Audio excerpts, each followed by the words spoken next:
नमस्ते, आप सभी का स्वागत है आज की इस चर्चा में। और आज हम बात करेंगे रमज़ान के मुक़द्दस शांतिपूर्ण महीने की। और हमारे साथ बात करने के लिए हैं नन अदर दैन साहिल, एक्स मुस्लिम।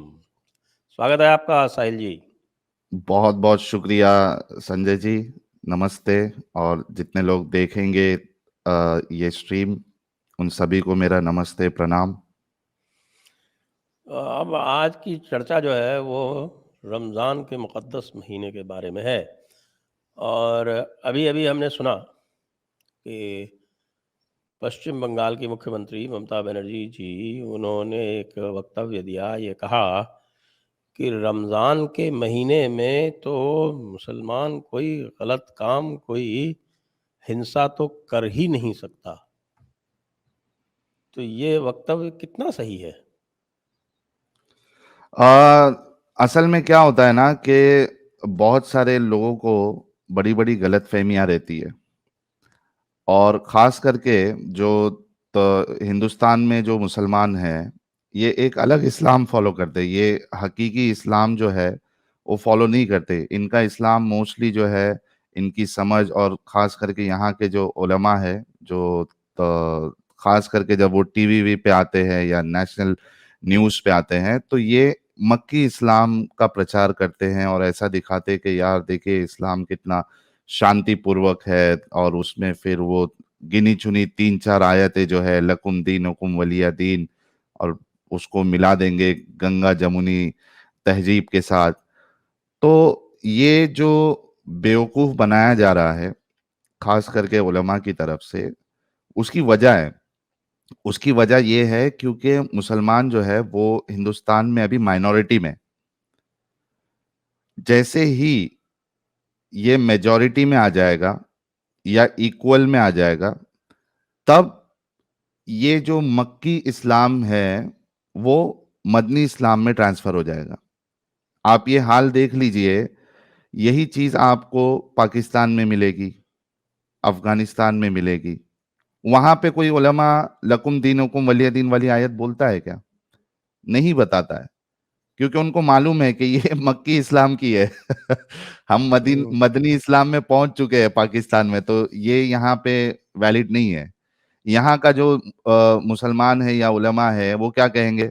अरे किसी ने इस्लाम छोड़ दिया तो ठीक है, जिसको जो फॉलो करना है वो फॉलो करो, आपके ऊपर है।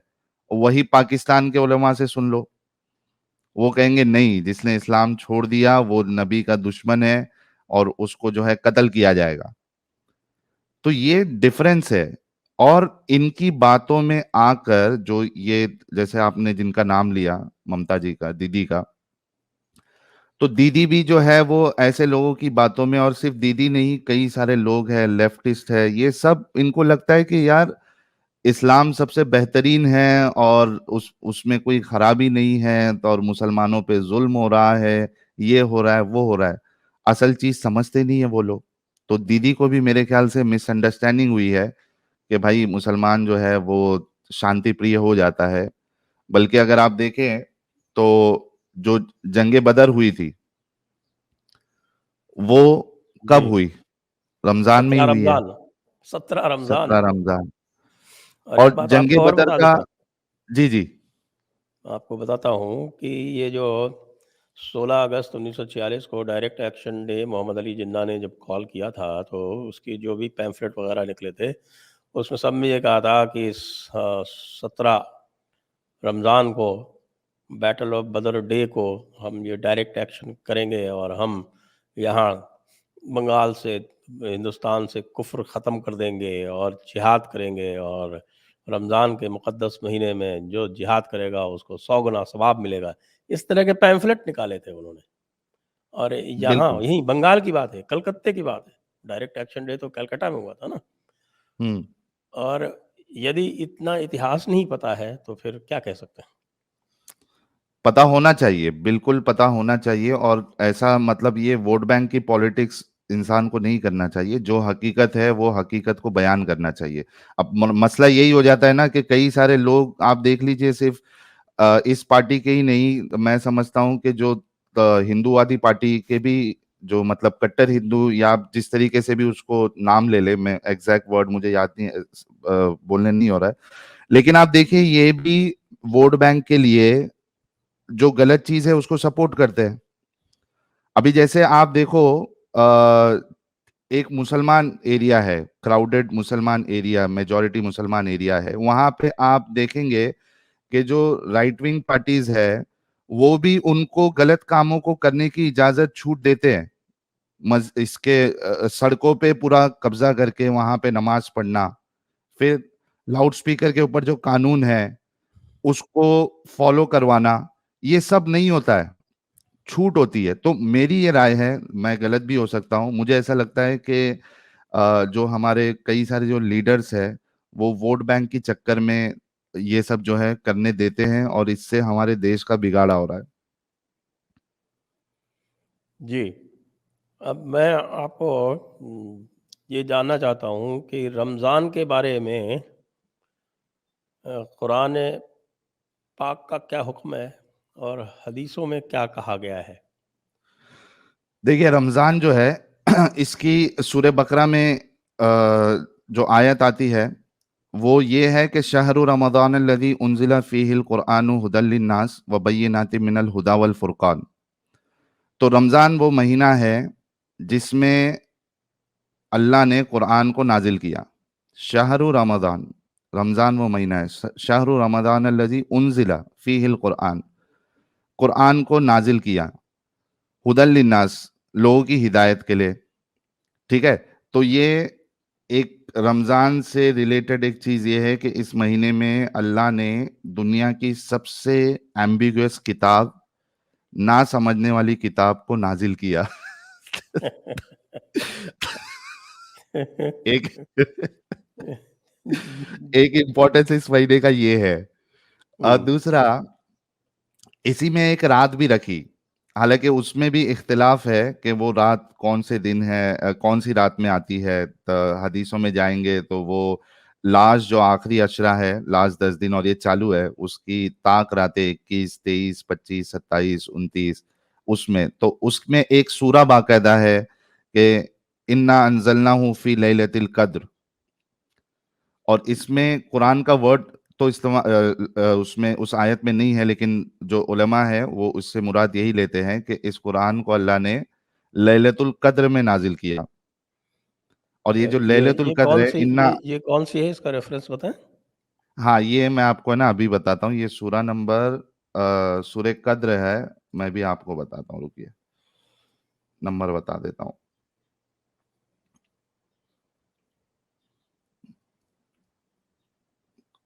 97। ओके जी। हाँ सूरा नंबर 97 है। अल इन्ना कद्र। अंजलनाहु फी लैलतिल कद्र, indeed we sent it the Quran down during the night of decree. छोटी सी सूरा है। वमा अदराका मा लैलतुल कद्र, and what can make you know what is the night of decree, the night of power. लैलतुल कद्र खैरुम मिन अल्फी शहर, the night of decree is better than 1,000 months. अब देखिए यहाँ पे वो वाली स्कीम चल रही है, इक्का हजार। एक का हजार होता है ना, वैसा ये एक रात जो है वो हजार हजार महीनों से बेहतर है। हुँ, हाँ इसमें इबादत करो तो वो आपको गोया कि आपने 1,000 महीनों से ज्यादा आपने इबादत की है। ओके। लैलतुल कद्री खैरुम मिन अल्फी शहर, the night of power is better than 1,000 months. हुँ, इस वजह से कई सारे मोमिन हजरात जो है ये पांचों रात लास्ट की जो है वो रात भर जाग कर इबादत करते हैं, ताकि भाई ये 5 दिन इबादत, 5 रात इबादत करेंगे और हमको 1,000 साल का सवाब मिल जाएगा, 1,000 महीनों का। हुँ, उसके हुँ, बाद कहता है अल्लाह, तनज़्ज़लुल मलाइकतु वर्रूहु फीहा बिइज़्नि रब्बिहिम मिन कुल्ली अम्र, the angels and the spirit that is Gabriel descend therein by permission of their Lord for every matter। वहां पे मलाइका फरिश्ते और जिब्राइल जो है वो नीचे आते अल्लाह की परमिशन के साथ।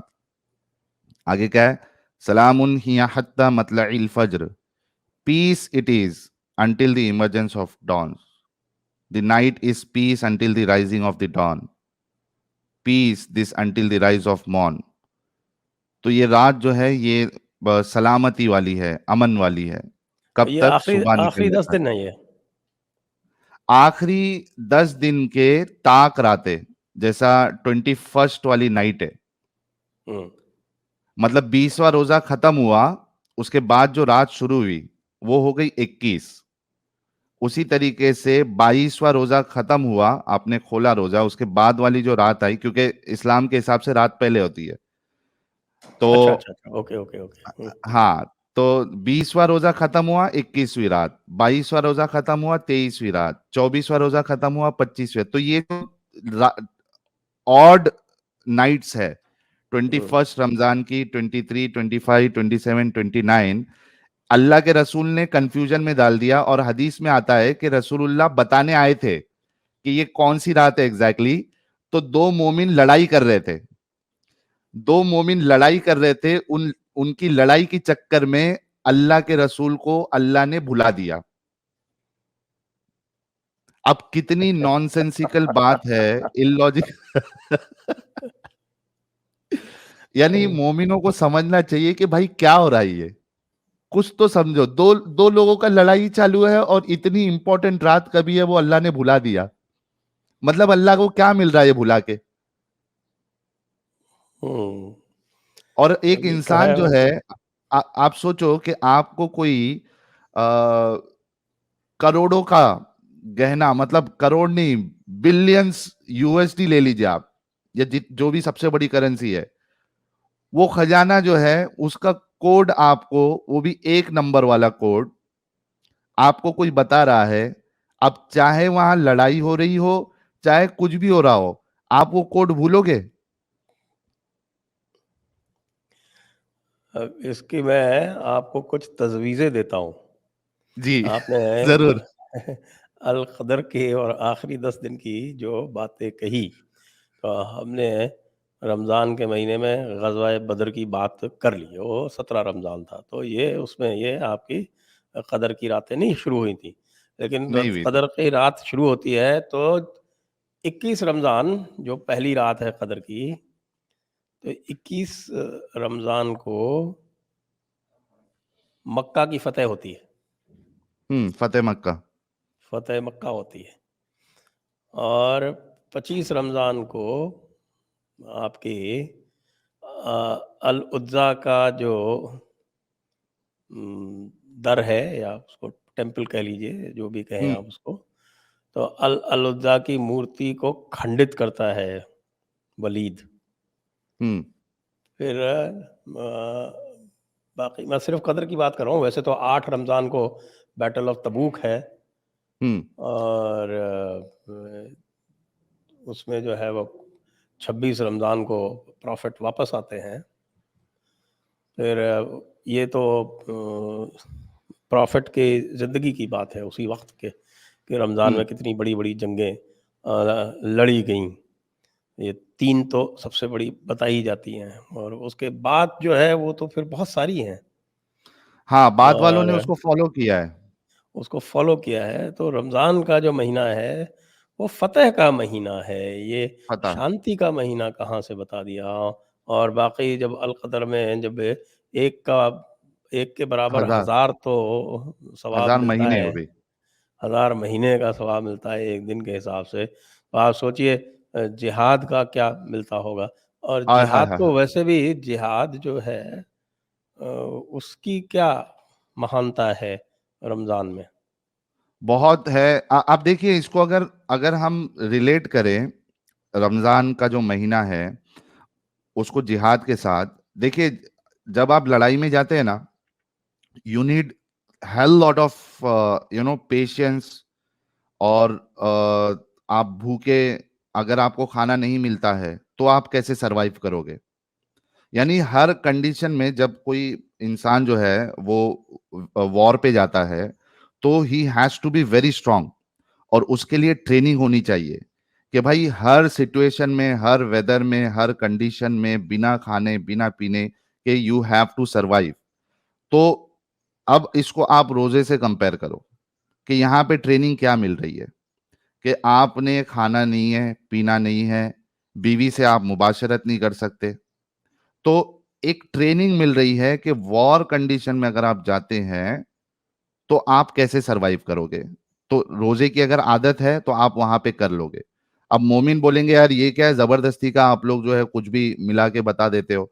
तो भाई जैसे कि अभी आपको बताया गया, जो बदर है वो कभी हुई, वो रमजान में हुई। उसी तरीके से जो और दो तीन जंगों का हवाला दिया गया, तबूक का और फतह मक्का, जो है रमजान में ही हुई है ना।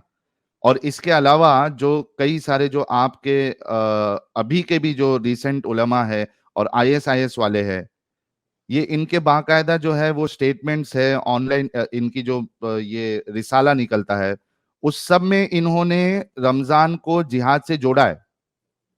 मैं तो आपसे ये रिक्वेस्ट करूंगा संजय जी, कि जब आप ये वीडियो लाइव चलाएंगे, इसमें आप वो मेमरी का जो आपने आर्टिकल शेयर किया था ना, वो लोगों के लिए शेयर कर दे, ताकि प्रॉपर उनको रेफरेंसेस के साथ वो सब उलमा के बयानात मिले जो रमजान में लोगों को उभारते हैं कि आप जिहाद करो।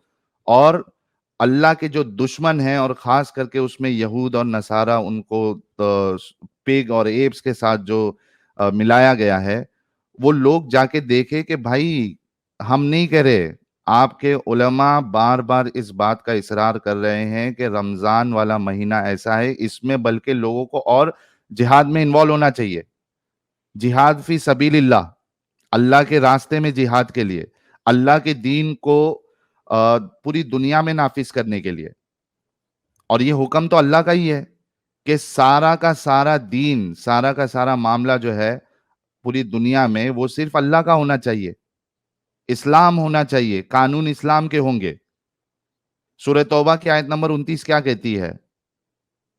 लड़ाई करो, लड़ाई करो इन अहले किताब से जो अल्लाह और आखिरी दिन पे नहीं मानते, अल्लाह और उसके रसूल की बातों को नहीं मानते, हुक्मों को नहीं मानते, फैसलों को नहीं मानते। उनसे आप लड़ाई करो यहां तक कि वो जलील होकर, छोटे बनकर, कुछ उलमा ने, कुछ मुतरजिम ने जलील का वर्ड यूज किया है, कुछ ने छोटे होकर का वर्ड यूज किया है, इसको जब उन्होंने ट्रांसलेट किया है। तो छोटे होकर, जलील होकर अपने हाथ से जिजिया ना दे दे। तो अगरचे आप, अच्छा ये ऑप्शन भी किसको दिया है? सिर्फ अहले किताब को दिया है, मुशरिकों को तो दिया भी नहीं है ये ऑप्शन जिजिया का। मुशरिकों के साथ तो ये मामला होगा कि मुशरिकों के मर्दों को कत्ल किया जाएगा और औरतों को बांदी बनाया जाएगा। फिर उसको बेच भी सकते हैं, उनके साथ आप वो जो कुछ कर ये सकते हैं। यजीदियों के साथ यही तो किया था ना। हाँ, तो पूरा मामला जो है वो ये है कि इस्लाम का ये कॉन्सेप्ट है कि बाई हुक एंड क्रूक आपको पूरी दुनिया में इस्लाम का कानून नाफिज करना है। और इससे बेहतर क्या होगा कि ऐसा महीना जिसमें आपके सवाब जो है वो दुगना हो जाते हैं, डबल ट्रिपल 10 गुना 100 गुना हो जाते हैं।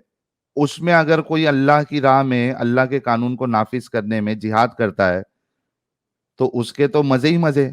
और अगर मर जाता है, शहीद हो जाता है, तो भाई फिर वहां पे 72 हूर जो है तो वो इंतजार भी कर रही है, जन्नत में आला मकाम मिलेगा। तो तो ये इस डायरेक्ट एंट्री तरीके है, से उभारा आखिरत गया के है। लिए डायरेक्ट एंट्री है, आखिरत के लिए वेट भी नहीं करना पड़ेगा। हाँ, आखिरत नहीं, असल में शहीदों का मामला ये आता है कि वो जन्नत में परिंदे बनकर उड़ेंगे।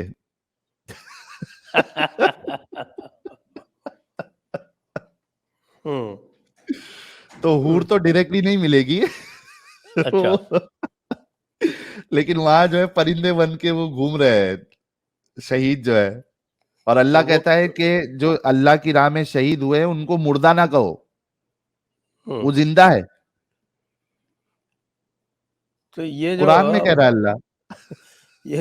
अतीक अहमद और उसका बेटा और उसका भाई, ये जो अभी मारे गए, तो ये शहीद कहलाएंगे क्या? आ, अब ये तो थे क्रिमिनल लोग ना। और क्रिमि एक बात तो पक्की है कि जाएंगे जन्नत जरूर, अच्छा, क्यों? भले से। हाँ, क्योंकि ईमान था ना। अल्लाह के हाँ। रसूल की हदीस है कि राय के दाने बराबर भी ईमान अगर आपके अंदर है, आप बचा के लेके जाते हो, हम्म। तो आपको अल्लाह जन्नत जरूर देगा, 110%। अब उसके दो तरीके हो सकते हैं। एक ये है कि आपको सजा मिलेगी, जो भी आपने पाप किए हैं, गलत काम किए हैं, जो रूल्स को फॉलो नहीं किया, सजा मिलेगी, उसकी जलेगा कई साल तक। उसके बाद फिर उसको जन्नत में ट्रांसफर किया जाएगा। एक तरीका तो ये है।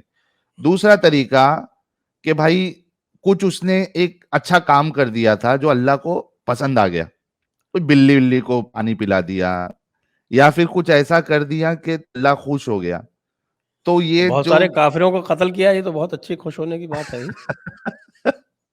बोझ हल्का किया दुनिया से, हाँ। तो हो सकता है कि अल्लाह को वो अदा पसंद आ जाए और अल्लाह उसको डायरेक्टली जन्नत दे दे, लेकिन जाएगा जन्नत जरूर। अच्छा, अच्छा, अच्छा, अच्छा। तो अ, उससे कोई फ़र्क नहीं पड़ता कि उसको जो है गोलियों से मरना पड़ा। ये भी एक बड़ा वो आता है कि साहब कि अगर किसी को जो है वो किसी के बदन को आग से जला दिया जाए तो वो जो है पेट के उसकी दर्द बॉडी से कोई अगर मर जाए, डूब के मर जाए, तो वो शहीदों में आता है। अजीब पेट अजीब बातें हैं इस्लाम की, एकदम पेट के इलॉजिकल दर्द बातें। से। हाँ, पेट का दर्द का भी आता है, शायद डूबने से मर जाए। हुँ। हदीस है, मेरे को एक बार रीचेक करना पड़ेगा उसमें कौन कौन से ऑप्शन दिए हैं, लेकिन ये आती है इस तरीके की बातें कि लेकिन पेट लेकिन पेट जो के दर्द आग से से मर। जल के जिसकी बॉडी आग से जलेगी वो जन्नत नहीं जाएगा। तो इसीलिए मेरी फ़िलॉसफ़ी ये है, मेरा ये आर्गुमेंट है कि भई जब ये कोई गोली से मरता है तो गोली में तो आग होती है, तो वो आग से मरता है, तो इसलिए वो जन्नत नहीं जा सकता। तो आप कह रहे हैं कि अतीक और जो उसका जो भाई है और जो बेटा, ये लोग जन्नत नहीं जाएंगे? मेरा क्यों आप आर्गुमेंट है, इतना, आप बताइए। नहीं मैं कह रहा हूं क्यों आप उनको जन्नत जाने से रोकना चाह रहे हैं? अच्छा, क्योंकि सारे भले आदमी तो जहन्नुम में ही हैं, ओके। हाँ, जाने दो उनको जन्नत। आपने मेमोरी की बात की, उसमें एक जी। आर्टिकल मुस्लिम ब्रदरहुड वेबसाइट का उन्होंने कोट किया है। जी। वो मैं थोड़ा-सा पढ़ देता हूँ लोगों के लिए। अच्छा, इससे पहले मैं चाह रहा था कि ये भी बात आ जाए, चूंकि हमारी बात रमजान पे चल रही है, कि आपको पता है और आपको शायद पता हो, लेकिन आपके दर्शकों को, कई सारे लोगों को ये नहीं पता होगा कि पहले जो रोजे रखते थे वो पूरे दिन रात के होते थे। ये आपको नहीं, पता मुझे थी नहीं पता बात? था। मुझे नहीं पता थी। हाँ, इसी वजह से मैं आपको रोका कि ये बात आ जाए। देखिए, मैं एक अभी हवाला भी शेयर कर देता हूँ, 1 मिनट रुकिएगा।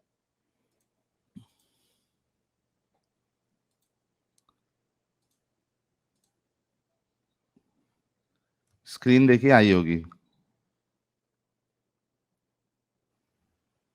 हाँ जी, आ गई। आ गई ना? ये सूरह बकरा की सूरह नंबर 2 आयत नंबर 187 है। क्या कहती है? उहिल्ला लकुम लैलत सियामी सियामिर रफसु इला निसाइकुम हुन्ना लिबासुल लकुम व अंतुम लिबासुल लहुन अलिमल्लाहु अन्नकुम कुंतुम तख्तानूना अनफुसकुम फताबा अलैकुम व आफा अनकुम फलआन बाशिरू हुन्ना वबतगू मा कतबल्लाहु लकुम वकुलू वशरबू हत्ता यतबय्यना लकुमुल खैतुल अब अबयदु मिनल खैतिल अस्वदी मिनल फज्र सुम्मा अतिम्मु सियामा इलल लैल वला तुबाशिरूहुन्ना व अंतुम आकिफूना फिल मसाजिद तिलका हुदूदुल्लाहि फला तक़रबूहा कज़ालिका युबय्यिनुल्लाहु आयातिही लिन्नासि लअल्लकुम यत्तकून। क्या कहती है आयत? रोजों की रातों में तुम्हारे लिए अपनी औरतों के पास जाना कर दिया गया है, ठीक है? वो तुम्हारी पोशाक है और तुम इनकी पोशाक हो। खुदा को मालूम है कि तुम इनके पास जाने से अपने हक में खयानत करते थे, सो इसने तुम पर मेहरबानी की और तुम्हारी हरकत से दरगुजर फरमाई। अब तुमको इख्तियार है कि इनसे मुबाशरत करो, और खुदा ने जो चीज़ तुम्हारे लिए लिख रखी है यानी औलाद, इसको खुदा से तलब करो और खाओ पियो यहाँ तक कि सुबह की सफ़ेद धारी रात की सिया धारी से अलग नजर आने लगे।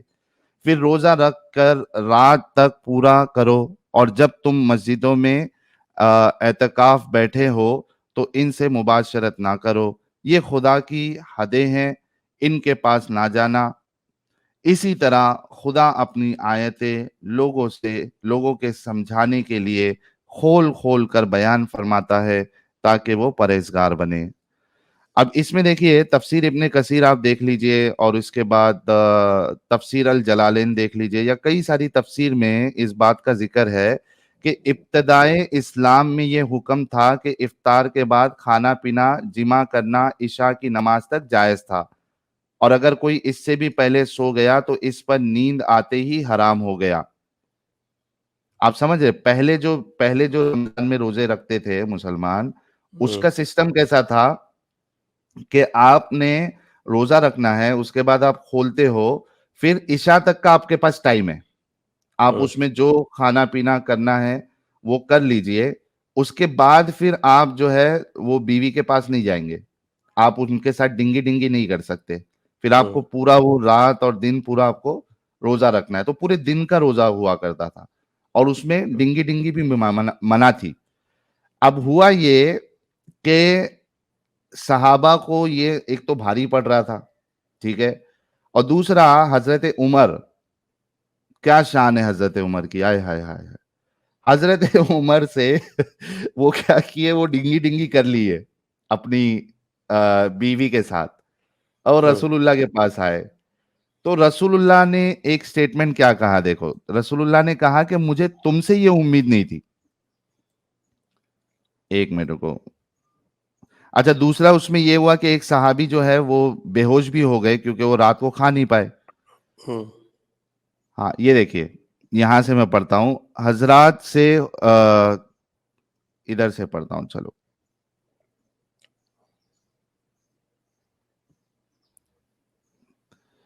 कई एक हजरात से हो गया था जिसमें हजरत उमर बिन खत्ताब भी थे, जिन्होंने इशा की नमाज के बाद अपनी अहलिया से मुबाशिरत की थी। फिर दरबार नबूवत में शिकायतें हुई और ये रहमत की आयतें उतरी। एक रिवायत में है कि हजरत उमर ने आकर ये वाकया सुनाया तो आपने फरमाया, उमर, तुमसे तो ऐसी उम्मीद ना थी। इसी वक्त ये आयत उतरी। एक रिवायत में है कि हजरत कैस ने ईशा की नमाज के बाद नींद से, ईशा की नमाज तो ये आखिरी नमाज हुई ना? हाँ आखिरी, तो वो पांच वही पहले पांचवी ईशा नमाज। तक का ऑप्शन था हम्म। कि आप ईशा तक खाओ पियो, उसके बाद फिर आप नहीं खा सकते, फिर उसके बाद आप डिंगी डिंगी नहीं कर सकते, लेकिन हजरत उमर से डिंगी डिंगी हो गई। तो आप सोचिए कि इसमें कितने सारे प्रॉब्लम्स है। एक तो ये कि सो कॉल्ड खुदा जो है लेकिन उसको इफ्तार तो ईशा की नमाज के बाद ही होता है ना? नहीं, इफ्तार जो है वो मगरिब की नमाज के बाद होता है। अच्छा, मगरिब और ईशा के बीच में होता है, ठीक है। हाँ, मगरिब की जब अजान होती है ना, तो इफ्तार शुरू कर देते हैं लोग, रोजा तोड़ देते हैं। पहले का सिस्टम बता रहा हूं कि पहले क्या होता था। पहले केवल मगरिब और ईशा के बीच में आप कर सकते थे खा और सकते बाकी हैं पूरा रोजा करना पड़ता था। पूरा पूरा रात दिन का रोजा। ओके, तो ओके। अब ये लोग, अब यहाँ पे देखिए कि पहले के सारे लोग वही कर रहे थे, वहां पे अल्लाह को समझ में नहीं आया कि इधर जो है वो इतनी शक्ति। सबसे पहली बात, जो सो कॉल्ड खुदा है उसको ये भी नहीं पता है कि मेरे को फाइनल हुक्म जो है वो क्या देना है। देखिए, इंसान अगर है ना, इंसान अपनी जरूरतों के हिसाब से चेंजेस लेके आता है, कानून में, तरीके में। लेकिन जो खुदा है उसको तो पता होना चाहिए ना कि मुझे क्या चाहिए बंदे से, पूरे दिन का रोजा चाहिए या सर्टेन पार्ट का चाहिए। खुदा को पता ही नहीं है। वो हजरत उमर जो है उनसे बर्दाश्त नहीं हुआ, उन्होंने डिंगी डिंगी की, ये साहबा से बर्दाश्त नहीं हो रहा था। ये इतना सेक्सुअली एक्टिव फ्रस्ट्रेटेड लोग थे कि इनके पास इतनी बीवियां हैं, लौंडियां हैं, सब होने के बाद भी इनकी जो सेक्सुअल डिजायर है वो कभी पूरी नहीं हो रही थी, खत्म ही नहीं हो रही थी। तो इनसे, ये अगर इसको स्पिरिचुअलिटी के तौर पे ले रहे हैं तो भाई स्पिरिचुअलिटी के तौर पे आप एक महीना बिना सेक्स के रह नहीं पा रहे।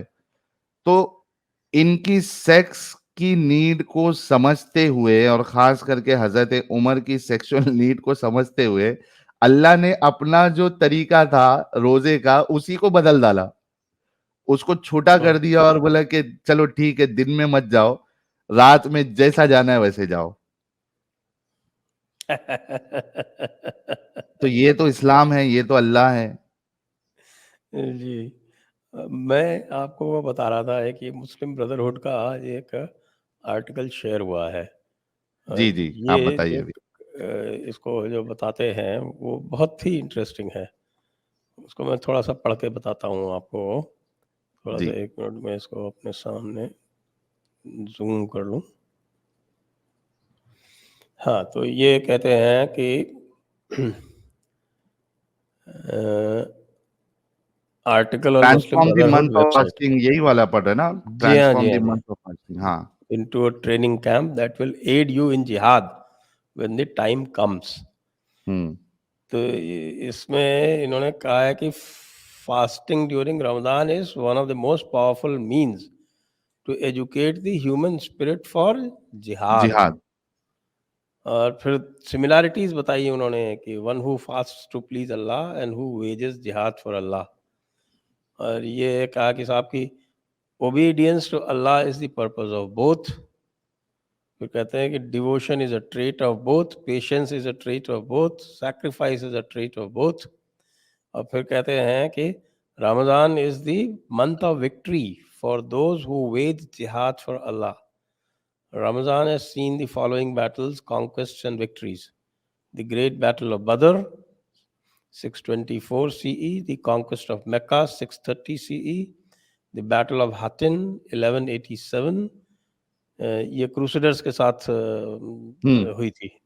The Muslims' entrance into Al-Andalus, Spain, hmm. 710 CE; the conquest of Constantinople by Muhammad the Conqueror, 1453 CE; the Battle of Ain Jalut, ये मंगोलों के साथ हुई थी, 1260 CE, in which the Muslims defeated the Mongols। हालांकि हम्म। ये पूरा फॉल्स नैरेटिव है, क्योंकि मंगोल तो इनको 1258 में पूरा कब्जा ही कर लिया था उन्होंने बगदाद के ऊपर। तो अब ये कह रहे हैं कि we call upon those who fast the जिहाद फाइटर्स टू लिबरेट जेरूसलम। ये अब आगे इनका जो एजेंडा है वो चालू हो गया। ओ कि फास्टिंग मुस्लिम।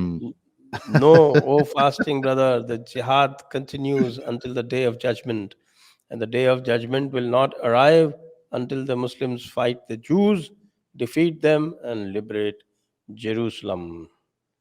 आमीन। और उसके आगे वाली लाइन देखिए, transform the month of fasting into a training camp that will aid you in jihad when the time comes. Be prepared, since the Muslims' victories over their enemies occurred during the month of Ramadan, when the jihad fighters were fasting.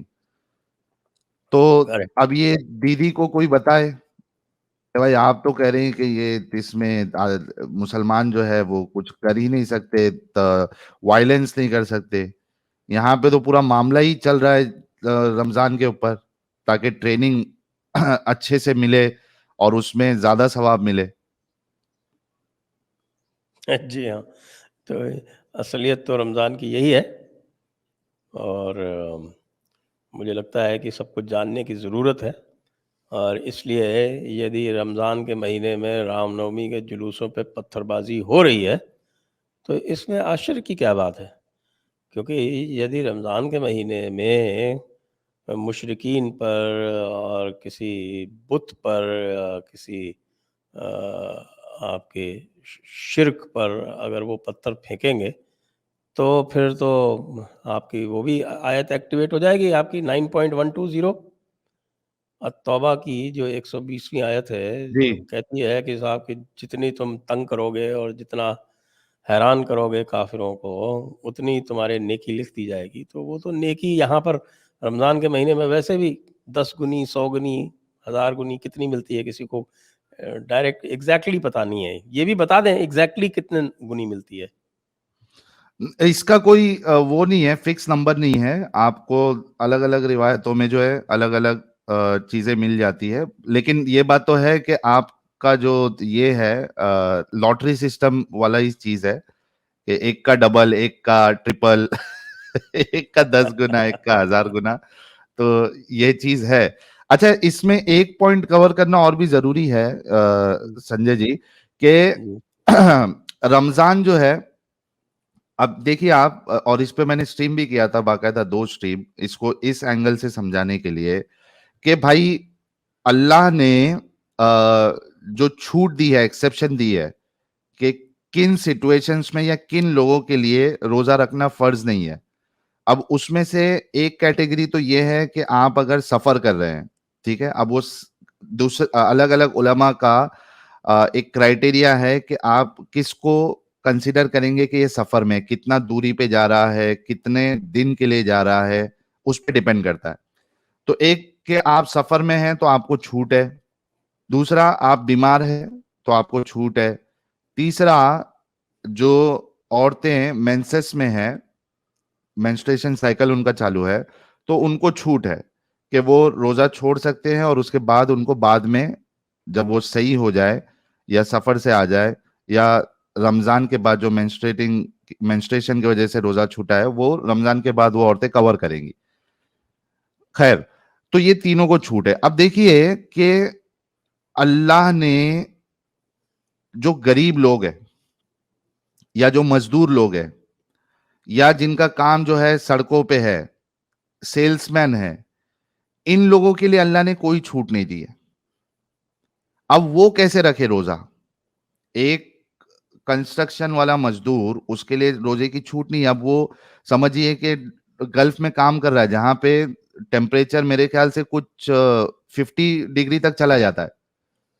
अब या वैसी धूप में अगर वो construction का काम कर रहा है 30वें फ्लोर पर, 40वें फ्लोर पर, और डिहाइड्रेशन की वजह से या हीट स्ट्रोक की वजह से बेहोश हो जाए, ऊपर से गिर जाए, उसका जिम्मेदार कौन? इसमें अल्लाह ने छूट नहीं दी है।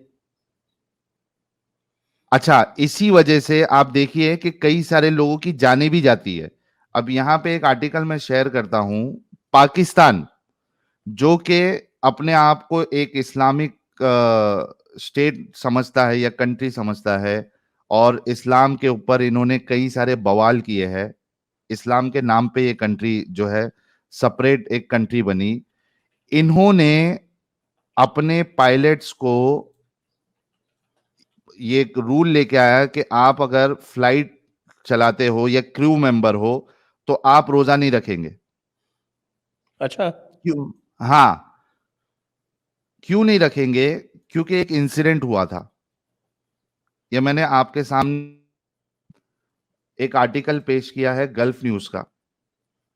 जी। जी, ये देखिए, PIA bars pilots from fasting while flying to ensure passenger safety. Proper nutrition is essential to meet the physiological demands of flying. अब हुआ ये था, ये देखिए, ये क्या हुआ था कि the instruction has been issued in the context of PIA's last plane crash in 2020 as flight 8303 from Lahore to Karachi crashed on the last Friday of Ramadan that year. The crash took the lives of 98 persons while 2 passengers survived. Initial probe reports suggested human error had a role in the crash as the pilots didn't follow the set flying procedures before landing. Focusing on specific human issues such as diet and its relationship to flight performance could help reduce the rate of pilot errors and accidents. Proper nutrition is essential to meet the physiological demand of flying, said the PIA circular. Poor or irregular eating habits can be contributory cause of decreased pilot performance. Research has shown that the low blood glucose level, especially during the fasting period, contribute towards decreased cognitive function. This is especially relevant for air crew personnel given the physiological demand placed upon them, the circular added. अब आप खुद देखिए। अच्छा, इसमें यह भी है कि hence keeping in mind the aforementioned factors of fatigue, performance deterioration and the lives of innocent people, it is advised the pilot should refrain from fasting during the month of Ramadan or otherwise when they are on flying duties. If someone feels that she cannot leave fast, then she should apply for leave during such period. Very good. Pakistan जैसा देश। ये तो भाई इसमें एक problem है। Problem ये है कि भाई ये जो इन्होंने किया, ये तो नबी हुजूर के और खिलाफ है, अल्लाह अल्लाह पाक के जो भी हुक्म हैं उनके बिल्कुल मुखालिफ है। मुखालिफ तो है। तो ऐसा करने का हक इनको किसने दिया? ये तो एग्जैक्टली। अपने आप जो है ये अपने आप को ये अल्लाह के बराबर समझने लगे कि जो ये कुरान के जो हुक्म हैं उनको बदल सकते हैं। बिल्कुल, बिल्कुल। और आप देखिए इसके अलावा एक चीज तो ये थी कि इन्होंने अल्लाह के कानून को बदल दिया। अच्छा, इसमें जब हमने कई सारे मुसलमानों से पूछा इस बात को, तो और खास करके मजदूरों को लेकर, तो बोले कि भाई जॉब छोड़ दो, लेकिन रोजा नहीं छोड़ सकते। अच्छा। आप सोचिए कि ये उन लोगों को जॉब छोड़ देना चाहिए, या उनको जो है ना वो ये ले लेना चाहिए, छुट्टी ले लेना चाहिए। मैं बोला कि भाई जैसे गल्फ है या पाकिस्तान है, 90% या 95% जो पायलट्स है या केबिन क्रू है, वो तो सारे मोमिन ही होंगे। अब 90% सारे अगर छुट्टी ले लिए तो फ्लाइट उड़ाएगा कौन? इस हिसाब से तो रमजान के महीने में सबको आराम से बैठना चाहिए, तो फिर जिहाद कौन लड़ेगा? एयरपोर्ट ही बंद कर देना चाहिए। फ्लाइंग बंद। अरे तो फ्लाइंग तो थी नहीं ना उस जमाने में, तो फ्लाइंग इनको हाँ, करनी उस भी नहीं जमाने में चाहिए। थी नहीं, उस जमाने में एक फ्लाइंग हुई थी। अच्छा। मेराज वाली।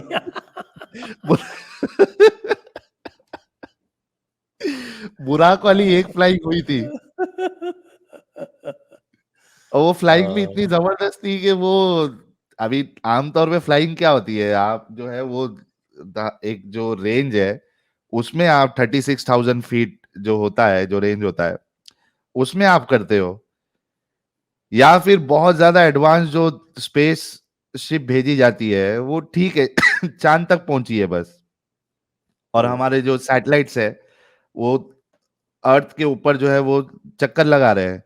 लेकिन यहाँ की जो फ्लाइंग है बुराक पे, वो ये सब क्रॉस क्रॉस करके यूनिवर्स खत्म करके, जितनी गैलेक्सीज, एंड्रोमीडिया, जितनी जो भी गैलेक्सीज है, वो सब पूरा क्रॉस करके यूनिवर्स के बाहर, सात आसमान के बाहर करके आई है वो। अब वो यहाँ तो पे एक स्टार तक पहुंचने के लिए आपको बिलियंस ऑफ लाइट ईयर्स आपको ट्रैवल करके जाओगे लाइट की स्पीड में, तो आपको लगेगा billions, billions of light years, तो आप एक पहले स्टार के पास पहुंचोगे। और यहाँ पे अल्लाह के रसूल जो है वो कुछ वक्त में, आए हाय, वो क्या स्पीड रही थी, वो क्या था रसूलुल्लाह का जो बदन मुबारक था, वो कैसे इंटैक्ट था, बिना ऑक्सीजन के कैसे चले गए। और हमारे मोमिन भाई जो है ना इसको मानते भी है, वाह। तो फ्लाइंग हुई है एक फ्लाइंग। एक बात और बताऊँ, आपने अरब की बात की, तो मैं पहले मैं मेरीन इंजीनियर था, तो मैं शिप पे सेल करता था। तो एक बार मैं दुबई में जब शिप गया, तो उस वक़्त वहाँ रमज़ान चल रहा था। हाँ, तो लोगों ने कहा साहब कि रमज़ान है तो वहाँ तो कुछ खाने-पीने को नहीं मिलेगा, पीने को भी नहीं मिलेगा, कोई कोल्ड ड्रिंक भी नहीं मिलेगा बाहर। तो एक और हमारे साथ था एक क्रू का मेंबर, तो उसने कहा, "अरे! अरे! छोड़ो साहब, आप मेरे साथ चलो।" तो मेरे उसके साथ गया मैं, तो वहाँ बाहर कुछ नहीं है, अंदर सब कुछ। हाँ, आपको जहाँ भी खाना है, पीना है, तो उस दिन तो हमने बहुत बढ़िया तो पूरा सब्ज़ी, चावल वग़ैरह सब पूरा वेजिटेरियन खाना बहुत फ़र्स्ट क्लास खाया। और कोल्ड ड्रिंक जो है वो नॉर्मल जो जो मिलता था, उससे थोड़े दाम करीब 10-20% ज़्यादा थे। ये सब कुछ मिला और सब जगह मिलता है, कहीं कोई दिक्कत नहीं है। बस ये अल्लाह की है कि नेमतें मिली बाहर आपको। आपको कुछ नहीं दिखेगा, बाहर आपको कुछ नहीं दिखेगा। बाहर सारी दुकानों पे आपको दिखेगा कि साहब बिल्कुल कोई कोल्ड ड्रिंक नहीं है, कोई पानी की बॉटल नहीं है, कोई कुछ नहीं है, सारे रेस्टोरेंट्स बंद हैं। और रेस्टोरेंट सारे के सारे बंद हैं, सबने चोर दरवाजा रख रखा हुआ है। हाँ, तो असल में इधर में आपको मैं कुरान की एक आयत, अल्लाह का एक फरमान सुनाना चाहता हूं, और उस बारे जी, में आपको गौर फिक्र करना चाहिए। सूरह जी, रहमान में अल्लाह कहता है, फबी अय्यि आलाई रब्बिकुमा तुकज़्ज़िबान, ऐ जिन व इंस, अल्लाह की किन किन नेमतों को झुटलाओगे। तो संजय जी, अल्लाह की किन किन नेमतों को झुटलाओगे? रमजान के महीने में पोशीदा तरीके से अल्लाह ने आपको वेज थाली खिलाया कोल्ड ड्रिंक के साथ।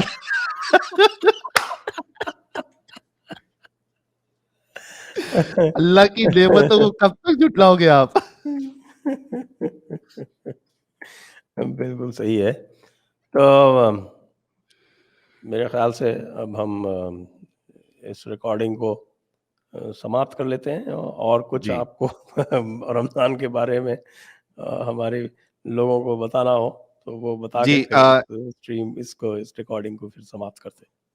जी, जी। तो बोलने का मकसद ये है कि मेरे हिसाब से वो खुदा नहीं हो सकता जो अपने इंसान की ज़रूरतों को नहीं समझ सकता। ख़ास करके जो पहलू मैं लेके आया था कि वो गरीब लोग जिनके खाने-पीने के वांदे होते हैं, वो लोग जो धूप में जिसका काम होता है, जो नहीं कर सकते हैं, उनके लिए अल्लाह ने कोई छूट नहीं रखी। रोज़े सॉरी, रोजे की वजह से अगर आप गूगल पे सर्च करो, गल्फ का ही डेटा आप ले लो, तो रोजे रमजान में वहां पे नंबर ऑफ एक्सीडेंट्स जो है वो काफी इंक्रीज हो जाते हैं। उसकी वजह भी रोजा है। तो इसमें रोजा रखने में कई सारे प्रॉब्लम है। इसमें अगर अल्लाह चॉइस देता कि भाई ठीक है, आप में से जिसको रखना है वो रख लो, तो मुझे इतना प्रॉब्लम नहीं होता। लेकिन इस्लाम का सबसे बड़ा प्रॉब्लम यह है कि हर चीज थोपी गई है कि आपको करना है। ये सबसे बड़ा प्रॉब्लम है इस्लाम का। अच्छा, इसके बावजूद ये तो हमने टेक्स्ट के बेसिस पे हमने सारी चीजें बताई, लेकिन अगर आप ग्राउंड रियलिटी देखें आज की तारीख में, तो कई सारे लोग रोजा नहीं रखते। मुसलमानों की अक्सरियत 5 टाइम की नमाज नहीं पढ़ती है। इसके अलावा एक गुड न्यूज आपको ये दे देता हूं। पाकिस्तान के नेशनल जो चैनल्स है, उस पे मोस्टली जो रमजान में वो लोग अलग अलग मकतब फिक्र के उलमा को बुला के डिस्कशन करते रहते हैं कोई ना कोई टॉपिक पे। तो अभी हाल ही में एक डिस्कशन के दौरान एक आलिम साहब ने रो रो कर ये बयान किया है कि सिर्फ पाकिस्तान में ऑफिशियल रिकॉर्ड के मुताबिक 4 लाख लोग जो है ये इस्लाम छोड़ चुके हैं, और बाकायदा सोशल मीडिया पे ये अल्लाह के रसूल की गुस्ताखी कर रहे हैं। उसमें से 120 या 189 लोगों पे ऑलरेडी केस बुक हो चुका है, और उसमें से 20 लोगों को सजाए मौत की, यानी मौत की सजा लग चुकी है उनके ऊपर।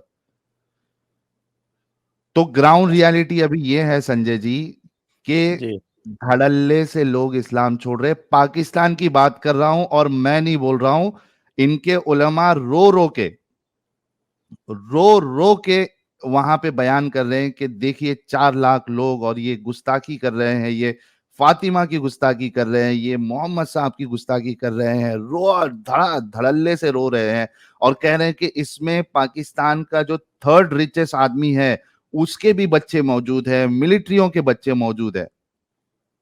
तो ग्राउंड रियलिटी अभी ये है कि लोग इस्लाम धड़ल्ले से छोड़ रहे हैं, और इंटरनेट जो है, सोशल मीडिया जो है, ये इस्लाम की कब्र साबित होगा।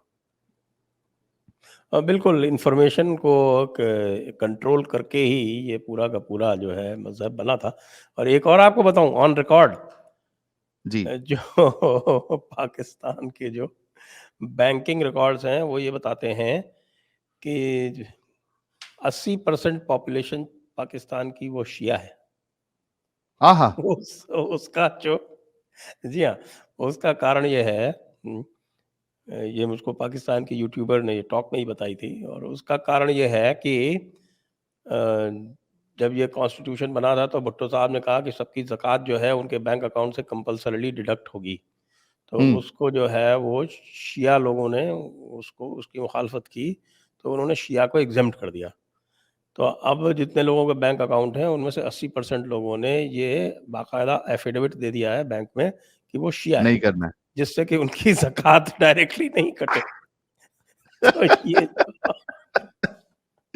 चोर रास्ता नहीं। तो इसलिए ये जो सारे जो इसमें से बहुत सारे आलिम उलमा भी होंगे, तो ये अगर चेक बिल्कुल। किया जाए तो पता चलेगा कि पाकिस्तान में ये हनफी दीन तो पूरी तरह से खत्म हो चुका है। खत्म। बहुत जबरदस्त न्यूज़। तो जिन लोगों को ये जो मैंने अभी बात बताई है आलिम की, इस पे बाकायदा मैंने और एडम साहब ने रिएक्शन दिया था, तो वो मेरे चैनल एक्स मुस्लिम साहिल ऑफिशियल पर हमने अपलोड की है। उस पे अभी कुछ 80-90 हजार व्यूज हुआ है और 3000 प्लस कमेंट्स हुआ है। तो जिसको जाके देखना है वो देखे, और इसको है ना, इसको वायरल करना, इसको मिलियंस में व्यूज पहुंचाना इस वजह से जरूरी है संजय जी, कि ये जो भरम है ना लोगों में कि भाई कोई इस्लाम नहीं छोड़ता, तुम बेवकूफ बना रहे हो, तुम्हारे ये एक्टिविज्म से क्या हो जाएगा, कुछ ग्राउंड लेवल पे चेंजेस नहीं आ रहा, ये इनका भ्रम तोड़ना जरूरी है। और चूंकि यहाँ पे देखो, मैं और आप बोलेंगे तो मोमिन तो यही बोलेंगे कि ये झूठ बोलते हैं, ये धोखा दे रहे हैं। इनके खुद के उलमा, वो भी सारे मकतबे फिक्र के उलमा साथ में बैठ के इस बात को बोल रहे हैं, उस पे अफसोस जाहिर कर रहे हैं, उस पे रो रहे हैं, उस पे धमकी दे रहे हैं, तो वो तो झूठ नहीं बोल रहे। तो ये भ्रम तोड़ना बहुत जरूरी है। तो लोगों को चाहिए कि जो वीडियो अपलोड हुई है इसको सारे लोगों तक पहुंचाए, फैलाए, ताकि इन ये वीडियोस को देख के जो छुपे हुए एक्स मुस्लिम्स है वो भी बाहर आए, उनको भी लगे कि भाई हम अकेले नहीं है, हमारे जैसे कई सारे लोग हैं सेम थिंकिंग के साथ कि भाई इस्लाम ये बिल्कुल इलॉजिकल नॉनसेंसिकल रिलीजन है and it is totally against humanity. और जहां इस्लाम रहेगा वहां सुकून शांति नहीं हो सकती, क्योंकि ये जो है चैन से जीने नहीं देता है। अलग अलग आइडियोलॉजीज को एक साथ वो सुकून से नहीं जी सकते, दूसरी आइडियोलॉजी को दब के ही रहना पड़ेगा अगर इस्लाम के साथ चलना है। तो वो वैसे एक इक्वल टर्म्स पे नहीं रह सकते। वैसे भारत में कितने परसेंट मुसलमान रोजा रखते हैं? आ मुझे तो लगता है कि 50-50 का रेशियो होगा। 50 नहीं, 50 थोड़ा मैंने कम बोल दिया है।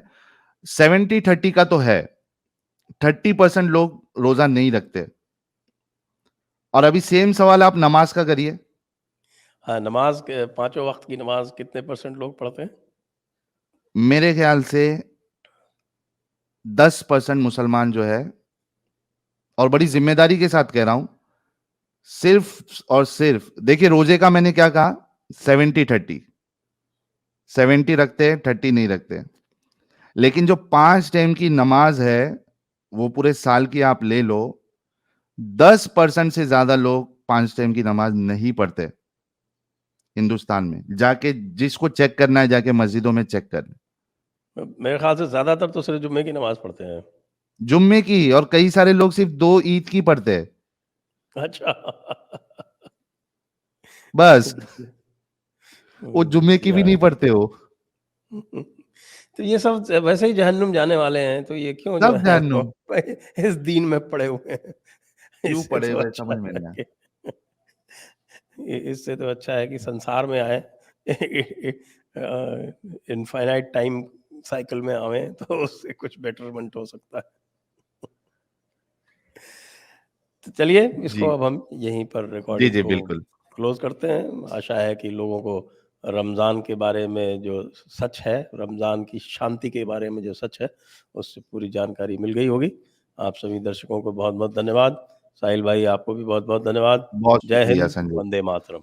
जय हिंद, वंदे मातरम।